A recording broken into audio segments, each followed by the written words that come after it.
Top quality और consistent performance के लिए सिर्फ सिल्वर पंप्स। टॉप क्वालिटी और कंसिस्टेंट परफॉर्मेंस के लिए सिर्फ सिल्वर पंप्स, नाम याद रखना। आयटी पार्क हिंजवडीत मोठ्या प्रमाणात जी आहे ती वाहतूक कोंडी होते।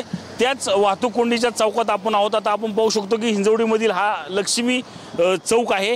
या ठिकाणी मोठ्या प्रमाणात जी आहे ती वाहतूक कोंडी होत असते। आज रविवार असल्यामुळे आणि उपमुख्यमंत्री अजित पवार जे आहेत ते या ठिकाणी आल्यामुळे या ठिकाणी आज रस्ते जे आहेत ते मोकळे असल्याचं चित्र आपल्याला पाहायला मिळतं। आपण पाहू शकतो की याच रस्त्यांची पाहणी जी आहे ती आता उपमुख्यमंत्री अजित पवार यांच्याकडून होताना आपल्याला पाहायला मिळत आहे। आपण पाहिलं तर या ठिकाणी हिंजवडीत रोज सोमवार ते शुक्रवारपर्यंत जी आहे ती मोठ्या प्रमाणात वाहतूक कोंडी असते।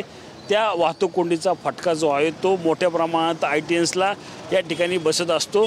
त्याच पार्श्वभूमीवर जे आहे ते आपण पाहिलं तर या हिंजवडीतील लक्ष्मी चौक असेल, शिवाजी चौक असेल, याची पाहणी जी आहे ती उपमुख्यमंत्री अजित पवार यांनी या ठिकाणी केलेली आपल्याला एकूणच पाहायला मिळत आहे।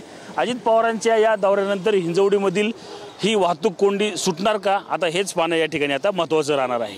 कॅमेरामन सुशांत सह, मी रणजित जाधव, TV9 मराठी, हिंजवडी, पुणे।